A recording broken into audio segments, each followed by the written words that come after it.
Hello and welcome back to Latveria Library, where I go over some of my favorite comic book stories, characters, and lore. Today we are going to continue Paul Jenkins and Sean Murphy's run in part 6 of my John Constantine retrospective. So like, subscribe, and share if you enjoy the video, and let's just go ahead and dive right back into hell. Where we last left off, our favorite con man had just bid farewell to his new friend Jeffo after having helped save his tribe. John has been trying to do better ever since his run-in with the First of the Fallen, opting to save people instead of sacrificing them. Unfortunately, demons from his past still haunt him, and he's about to find out starting over won't make them just disappear. Which brings us to issue 92, and the beginning of the Critical Mass story arc.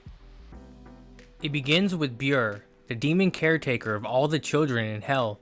Of course, most were undeserving of their torment in this wretched place, used mainly as partial payment for services rendered from their own parents and caretakers.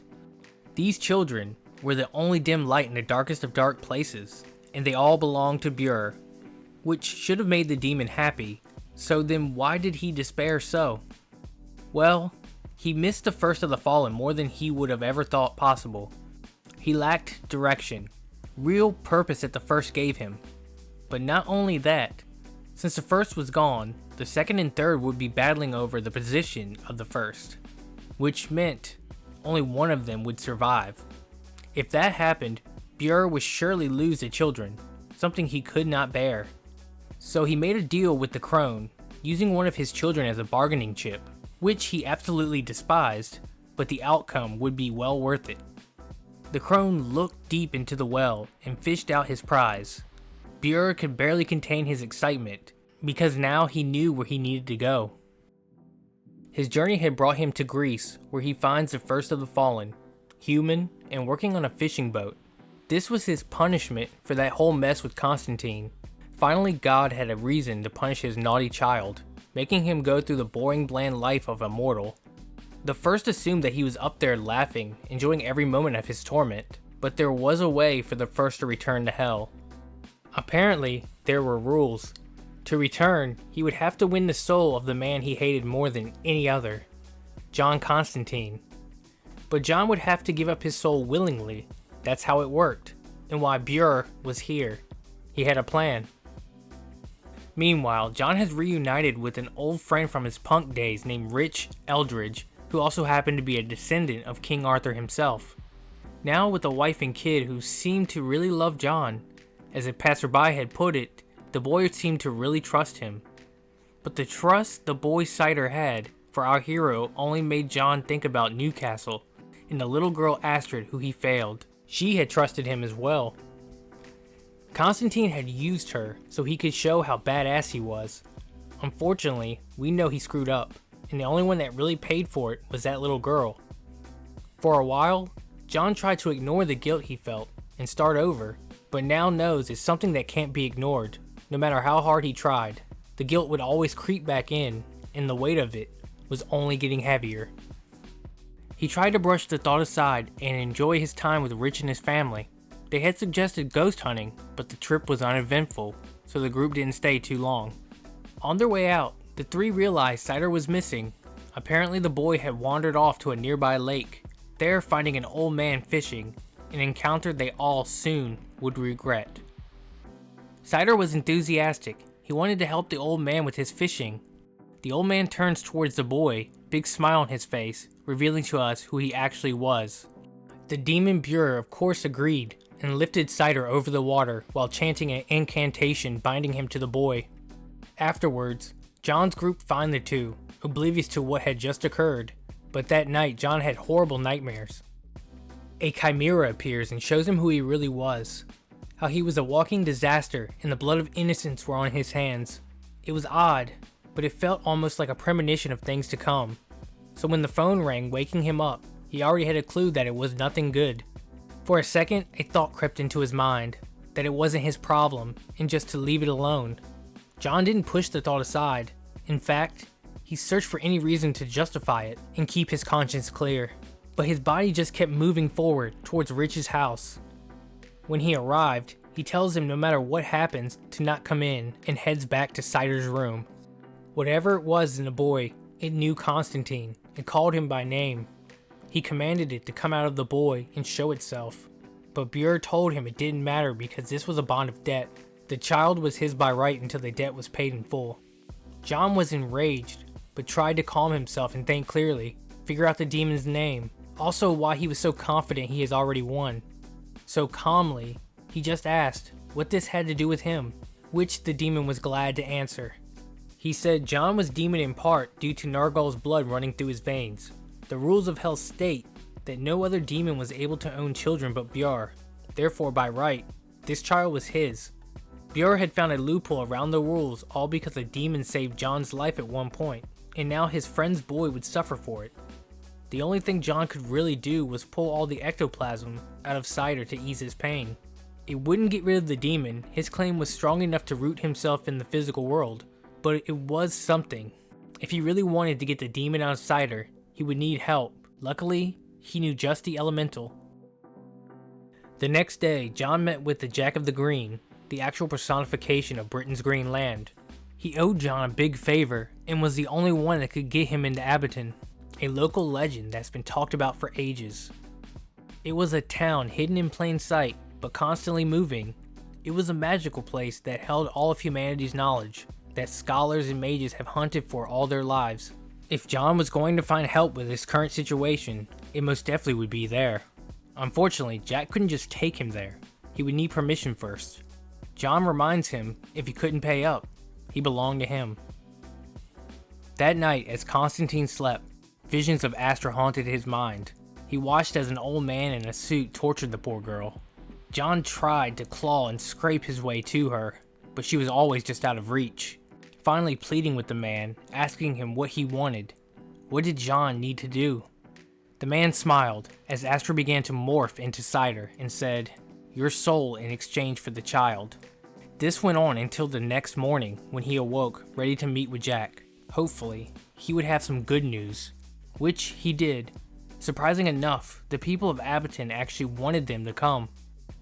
They found the road to Abaton fairly easy, or more accurately, it found them. It was right there in plain sight like the legend said. The road led them through a beautiful forest until they came upon the gates, but before they entered, Jack reminds Constantine that every villager here knew all of life's mysteries, but he was only able to ask one, and also to remember they knew nothing of the outside world. John agreed, and the two entered, first coming upon a beautiful but very odd fairy and her lover, Robin Hood. The con man was obviously curious, so Jack began recounting their entire story about how Robin was an ordinary blacksmith who was seduced by this fairy, which eventually became his undoing. The fairy realized her mistake of falling for an ordinary mortal and began spreading rumors of his bravery, how he was stealing from the king, which eventually got back to the sheriff, and Robin was chased out of town, dying cold and alone in the forest not long after, unaware of his growing legend. John felt a bit of sympathy for the poor man and gave him his lighter so he wouldn't have to be cold ever again. But remember, John doesn't do anything without something to gain from it. Now moving on to when the two arrived at their destination and to the person who wanted to meet with John, the man only known as the Scribe. Before Constantine could even ask, the Scribe answered his question. The demon that inhabited the boy was named Björ. Our hero had more questions, but the Scribe refused to answer and bid them both a good day. He figured the Green Man was just playing with him, wasting his time to come all the way out here for basically nothing. But it was like Jack said before they even entered. He could only ask one, and he did. His debt to John was paid in full, and the con man finally got conned. But he still had another trick up his sleeve. Remember Robin Hood? Well, John returns to Robin, demanding to be repaid for his kindness. But all he could offer was damnation in return. He said a judgment had been made. When John dies, his soul was bound for hell. We then get another dream sequence of John trudging through hell. There are people all around him. One begs for him to face the demon and save the children. But Constantine had no answers for them. He had no idea what to do. If he faced Björ, surely he would lose his soul and end up in these poor people's place. So in a final desperate attempt to keep his soul and save Cider, John calls out to Björ, hoping they could come to some sort of a deal. But the demon was not interested in deals, except for John's soul in exchange for the boys. But why did he want his soul so badly? Well, he didn't. Björn tells our hero that it was a gift to someone who does. No, Björn had plenty of virtuous pagan souls to feed upon. Why would he ever want a soul so selfish, alcoholic, murderous? Before John could protest, he saw Astra in the corner of his eye. He watched as she slipped further into the darkness. All he had to do was reach out to her, but he doesn't. She fades, leaving him alone in the embers of what she used to be. But not for long. John could sense another presence here in his dream. He begins floating upwards, through a black tunnel of nothingness, all the while thinking, if at the other end was God, he would be fairly surprised when he finds a boot up his ass. But as he came closer to the end, it wasn't God waiting for him. Morpheus, the Lord of Dreams, had granted the Phantom Stranger permission to enter John's dreams, figuring he would want to talk. But Constantine saw no reason for it. There was no possible way out, and another child was going to be dragged to hell because of him, unless he takes its place. The stranger, caring about balance more than anything else, possibly had found a way around that. Not all of John had to go to hell, only the part of him that deserved it, meaning the demon blood running through his veins. He then awakes in a flower bed back in the real world, with Abaton being but a distant memory. Not that it mattered, because now he had a small chance of saving himself and the child after all. That night, John begins the first phase of his plan, with a fairly difficult spell basically hiding his essence, while simultaneously making a clone, putting all the demon blood and negative emotions into it. But the clone wouldn't last long. The next morning, it had already begun coming apart, so the next step was to visit an old friend in Scotland named Aleister Crowley, who wasn't very fond of John at the moment, but they had a common enemy which should be enough to convince him. So now it was a race against time. Quickly, Constantine gathered a few magical items that he may need and hitched a ride to the airport with Chaz. After touching down in Scotland, it didn't take him very long to find Crowley, being that he was in the same spot John left him 7 years ago. Obviously not so happy to see John, but whoever really was. After the man calms down a little, our hero recounts most of the major elements of the story, but there was still the little problem of Aleister not being able to leave the magical circles. But not to worry, because John had a way out of that as well. Crowley takes a better look at the con man and knew exactly what he was planning, which he thought was insane, but if he had a better option, John was willing to hear it. Unfortunately, they only had 10 seconds. So reluctantly, Crowley moves in closer and begins merging his soul with the clone. It was incredibly painful, so much so the John clone passes out. A little later on when he came to, he had no memory of why he was there, what was going on, or what to do next. Thankfully, the real Constantine had planned for that, arranging a taxi to take the clone to the airport with a ticket back to London. Then ringing Chaz in the wee hours of the morning, asking him to pick up Rich and his family, then meet John at the airport. And all of them together would head back to the haunted grounds of Borley, where this all started. But after that, this John had no idea what to do. He couldn't even remember 1 minute from the next. We kind of know why, but to John, it was like someone else was in his body calling the shots, and he was just along for the ride, which had the rest of the group really worried. He was supposed to be the man with the plan. They were all counting on him. But if that wasn't bad enough, he had a little possessed sighter taunting him the whole car ride, and he knew John had enlisted the help of Crowley. Björn promised to find him and drag him to hell, so he could suffer by Constantine's side. It doesn't sound like it, but this was actually good news. This meant the clone plan was actually working, and Björn thought this was the real one. Now at the Borley haunted grounds, John and the rest of the group have wandered around aimlessly while he tried to piece together what he was supposed to do next. He remembered going to Scotland to visit his old mate Crowley, but after that, not a thing. After hours of just walking around in circles, Constantine stumbles upon a trail of Crowley's magical circles, figuring this obviously had to do with part of whatever plan he had concocted. So he grabs cider while telling everybody else to hang here, we'll be back in a bit if we're lucky. The whole walk, Björn taunted our hero from inside of the boy, but it came off as more nervousness or fear of whatever John and Crowley were planning. By the time they got to the end of the trail, Björn's patience had worn thin, and he demanded to know what John was doing. But the con man still had no idea. He figured Björn would tell him that, but the demon didn't believe him. Not that it mattered. His pitiful attempt to delay the inevitable only harms the child. Just like Astra, did John really want to be responsible for another child's damnation? That girl's pain multiplies more every day. Bjorn made sure John could feel it, and it was almost unbearable. This is what would happen to Cider as well if he didn't take the knife and offer his soul to the first of the fallen, thus bringing him out of exile. John only had 3 seconds to decide. So he picked up the knife but couldn't do it. His fear of damnation outweighed his guilt. But just then a voice off to the side said, "I say do it, and get the thing over with." It was the real John Constantine. At that very same moment, you could see the fear in the demon intensify, which was only solidified by Astra. She could feel it. Bjorn was scared of John. Our hero, having the calm of a man that knows he's already won, ignored the demon for the moment and walked over to Astra, giving her a long overdue apology for taking so long. The little girl smiled and said she always knew he would come and free her. No anger or impatience, just relief her hero had finally come. But the demon? His patience had worn thin. He was tired of this pretense of victory. So John confidently explained everything to him and his confused clone.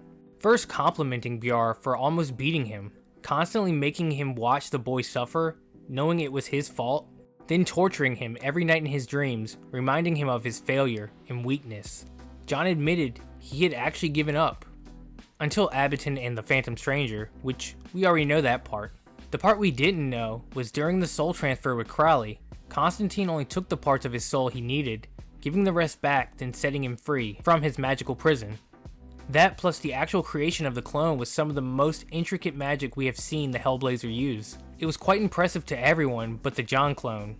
It just wasn't fair that he had to be the one to go to hell, even if technically this was his idea as well, since they were the same person, except for the little fact of the demon blood running through him. Like it or not, the clone was a demon now, which meant he would have an easier time traversing through hell.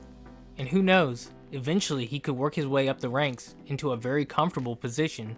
Also, there was one more gift John had given him, the love he had for Kit. When things get really tough down there, he had his love for her to cling on to and keep him going. Now that everything had been laid out, Bjorn had changed his mind. He knew what would happen if he brought this broken thing to the First of the Fallen instead of the real John. So he begged for forgiveness and said the child was Constantine's. Bjorn wanted nothing to do with any of this anymore. But that wasn't enough. The clone John raised a dagger to his throat as he demanded Bjorn let all the children go. The demon protested at first but could tell that the clone wasn't bluffing.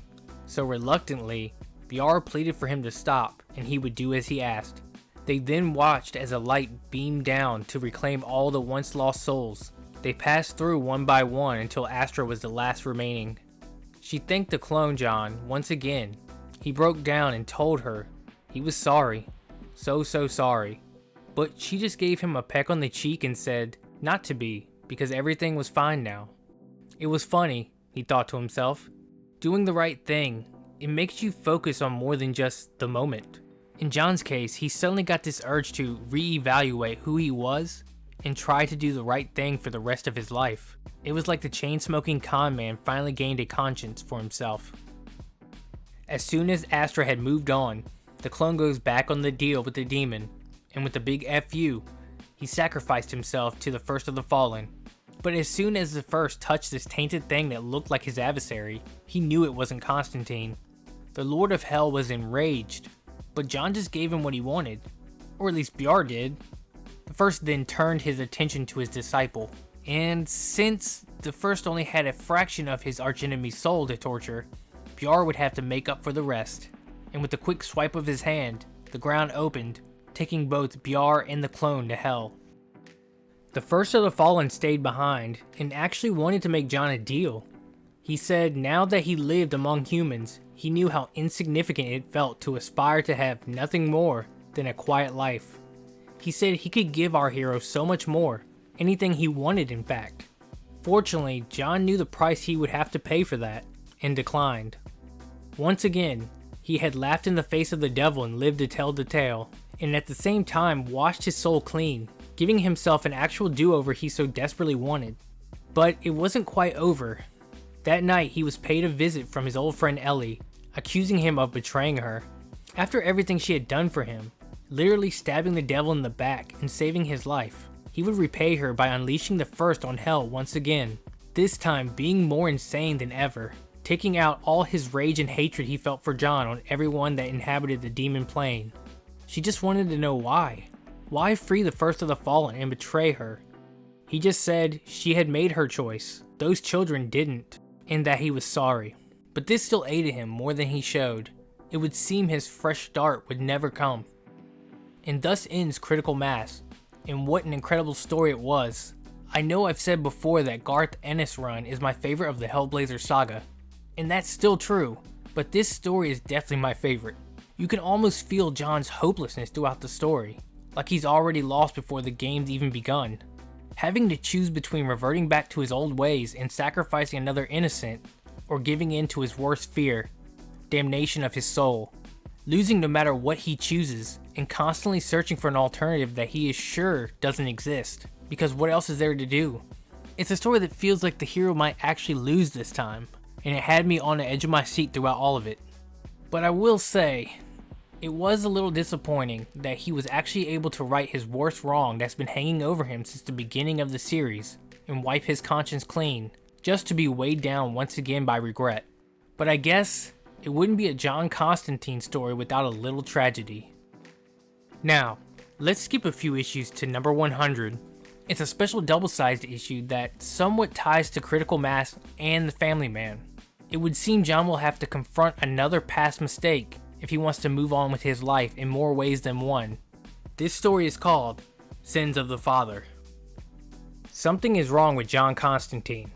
The room began spinning, and he started to feel lightheaded. It gradually got worse until all he could see was pitch black. The con man had passed out and had been found not long after by Rich, face down and unresponsive. What the doctor said was that he was in a coma, but had no idea why. Physically, there was nothing wrong with him, but spiritually, John's soul had been hijacked and dragged to hell by his old pal, the First of the Fallen. Even though the First said this wasn't his doing, that our hero's body was having trouble adjusting to the demon blood being cleansed from his system, and as they spoke he was laying in a coma with 50 tubes up his ass. Therefore, all this was just a dream. But why would John dream of hell? Well, we are about to find out. The First led him to a house. Apparently there was someone there he was supposed to see, but it felt strange that his adversary would reveal his hand so early in the game because, let's be real, there was no way all this wasn't orchestrated by the First. It was obviously just another pointless attempt to try and obtain Constantine's soul. So our hero studied the layout of the house and prepared himself for whatever was about to come. Could it be Ellie? Maybe Crowley? Nope, it was far worse. No matter how long he prepared, nothing could ready him for the person that he faced now. Before John Constantine, hanging from 2 coat hangers, was his father. Everything the First had told him when they first met was true. John's father was in hell for eternity, and it was all his fault. Overwhelmed by it all, he stormed out, vowing not to play the demon's game. The First of the Fallen, of course, was enjoying all of this. He couldn't hide his glee. But nonetheless, this wasn't his doing. As he said before, this was nothing more than a dream, and the only way out was for John to confront his father. He was the key to the exit door. So reluctantly, John headed back in, but his father wanted nothing to do with him. He said John had betrayed everyone he's ever known. His mother, his friends, everyone he has ever met. He had done enough. John tried to apologize. I mean, how was he supposed to know the Family Man would be able to find his father and kill him? Unfortunately, there was more to it than that. After his murder, John's father was lost, somehow stuck between the waking world and the spiritual plane. It wasn't until he attended his own funeral that he realized that his own son had damned him to hell. Of course it was by mistake. John had no idea that's what he was doing. He couldn't hear the screams of his father's spirit begging him to stop. But nonetheless, it's what happened, and it's why he blames John for the predicament he's in now. But this is what his father always did. He never had any use for his son before, other than blaming him for everything wrong in his own life. Until now, needing John to pull him out of this hellish place as he blamed him at the same time. His father said he had a short memory and reminds him of a time in 1978, just a few years after he had moved out. His father had gotten a call from Cheryl, John's sister, saying that she was worried about him. He didn't sound right. This worried his father as well, so he headed across town in the pouring rain thinking of nothing more than his boy. eventually finding an old mate of John's who was able to point him in the direction of his son's flat. After a short walk, he reached the steps and became more nervous than he has ever been. He thought of a million things he could say to his boy, but none of them would come out right. Not that it mattered, because when John opened the door and saw his father, all he said was "fuck off" as he slammed the door shut, leaving his old man drenched in the pouring rain. He went down there because he cared. Trouble was, John didn't. It was always easy for his father to pick out each of his faults, but did he ever stop to think the reason for them was because John learned them from him? Like father like son after all. Constantine was terrified to come home after school, never knowing what version of his father would be waiting. Honestly, both were pretty bad, but a backhand from a drunken monster was just a little worse. John tried so many times to connect with his father, even asking him to help him with his homework, but it was to no avail. His father was content in wallowing in his drunken misery, blaming his son for it all, until a 14-year-old Constantine had finally had enough, hitting his father in the face and walking out, vowing never to return. The worst part of it was the man was actually proud of his son for the first time ever. There was always two sides to every story, and reasons for the choices we make. John's father remembered this now all too well, and began to cry, regretting all the time he spent drunk and angry at his son. Both men accumulating so much spite and bitterness from it all over the years. It's what's rooted them both here now. All John really wanted to do was rip into his father at the moment, but if he wanted to leave this place and save his father's soul, he would have to reconcile and forgive. But in order to do that, his father would have to stop keeping secrets. John needed to know everything. Becoming bored with all their whining, the first helped move things along a little. On the TV in this hellish house, he began to recount Thomas Constantine's life, like it was some kind of Lifetime original movie. It was pretty normal at first, with him taking John to his first ball game and the like. It wasn't until we got to his sister that the story takes a dark turn. From the moment she began puberty, Thomas would watch her, let's say, more closely. He would make it a point to walk by her room as she changed, but eventually even that wasn't enough. He started to think, what if he snuck into her room while she slept? What if he touched her? She wouldn't notice, she would be asleep, and even if she woke up, she would never tell a soul. Fortunately, it never got that far as Thomas was arrested for stealing a neighbor's knickers, so the two kids were sent to stay with his sister for a while. John was sick to his stomach and incredibly angry, but he couldn't show it. He had to free his father of the guilt if they both wanted to leave. So he said he knew he never touched her and that he forgave him because he came back and took care of them both. Even with the hatred he felt for his son for killing his mother, Thomas came back. But there was more to that story as well. John didn't kill his mother. Thomas did. It was around 4 months before John and his twin brother were supposed to be born. Thomas, drunk as usual, felt that they didn't have the money to support 2 more kids and decided to do something drastic. He dragged his wife by the arm all the way to Mrs. Carpenter's apartment, too drunk to care about the pool of tears she left with every step. She begged him, "Please don't make me do this," as he headed to the room next door with a bottle of gin. There is where Thomas sat for what felt like an eternity, listening to Mrs. Carpenter pull his wife's insides out with a coat hanger like some disgusting pig rooting for truffles.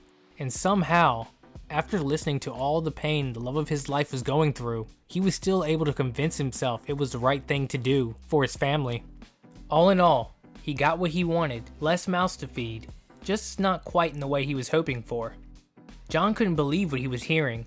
All his life he had been tormented by his father for killing his mother, but the truth was, he was punishing John because he was a reminder of what he had done.